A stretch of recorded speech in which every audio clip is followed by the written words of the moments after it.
Hello friends, welcome to Nithya vlogs. இன்றைக்கி நம்ம சேனலில் என்ன பார்க்க போகிறோம் அப்படின்னா மைசூர் போண்டா எப்படி பண்ணலான்னு. அதுக்கு நமக்கு தேவை தயிர். இதில் நான் 100 கிராம் புளிச்ச தயிர் எடுத்து வச்சுருக்கேன்.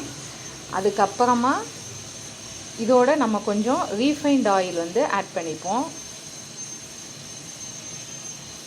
அடுத்து சோடா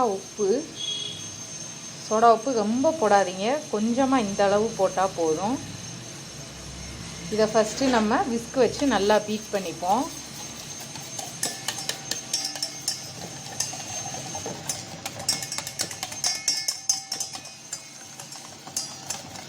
இப்போ நம்ம இதோட தேவையான அளவு மைதா மாவு, நான் பார்த்தீங்கன்னா இந்த கப் அளவுக்கு மைதா மாவு எடுத்திருக்கேன். இந்த மாவுக்கு தேவையான அளவு உப்பு,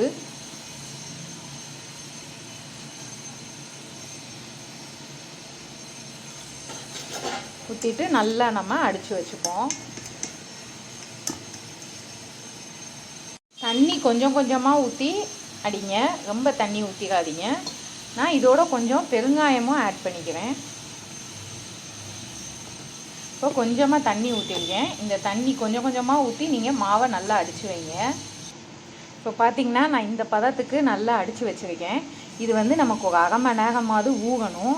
ஊறினதுக்கப்புறமா நம்ம இதோட வெங்காயம், பச்சை மிளகா, அப்புறமா சோம்பு, சீரகம் ஆட் பண்ணி எண்ணெயில் போட்டு பொரிச்சு எடுப்போம். இதோட 1/2 அன் ஹவர் நமக்கு ஊறட்டும். இப்போ மாவு நமக்கு அரை மணி நேரம் ஊறிடுச்சு. இதில் சீரகத்தை கசக்கி போட்டிருக்கேன், கொஞ்சம் சோம்பு போட்டிருக்கேன், அப்புறமா வெங்காயம், பச்சை மிளகா, கருவேப்பிலை, வெங்காயத்தை நல்லா பொடியாக நறுக்கி சேர்த்துக்கோங்க. இப்போ நம்ம மாவு பிசையும் போதே உப்பு போட்டிருந்தோம். இருந்தாலும் இப்போ கொஞ்சம் இந்த வெங்காயம், பச்சை மிளகா சேர்த்தனால கொஞ்சமாக உப்பு சேர்த்துப்போம். சேர்த்துட்டு நம்ம நல்லா பிசைஞ்சுக்குவோம்.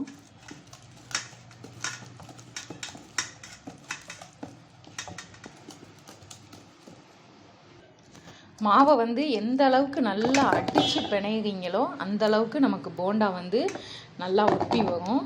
இப்போ அடுப்பில் எண்ணெய் காய வச்சுட்டேன். இதை போட்டு நம்ம புன்முறுவலாக எடுத்துக்குவோம். நமக்கு சுவையான மைசூர் போண்டா ரெடி. இப்போ எண்ணெய் காஞ்சிடுச்சு.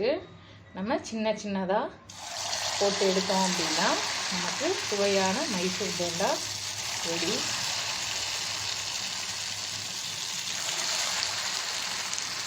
அடுப்பு மிதமான ஹீட் வச்சுக்கோங்க. இப்படி பொன்முறுவலில் வரும். நம்ம பார்த்திங்கன்னா ஃபுட் கலர் இல்லை மிளகாப்பொடி எதுவுமே நம்ம மாவில் ஆட் பண்ணலை. உரப்புக்கு வெறும் பச்சை மிளகா தான் ஆட் பண்ணியிருக்கோம்.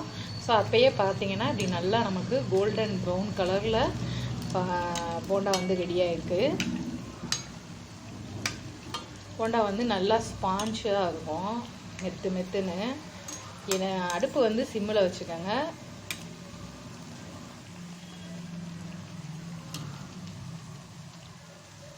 இதுக்கு நம்ம தேங்காய் சட்னி நல்லா கெட்டியாக அரைச்சி வச்சுக்கிட்டோம் அப்படின்னா மழை டயத்துலையோ இல்லை ஈவினிங்க்கு பசங்க ஸ்கூல் விட்டு வந்தோடனே ஒரு நல்ல ஸ்நாக்ஸாக இருக்கும். நிறைய பொருட்கள் எதுவுமே இல்லை, வெறும் தயிர், மைதா மாவு, கொஞ்சமாக சோடா உப்பு தான் ஆட் பண்ணியிருந்தோம்.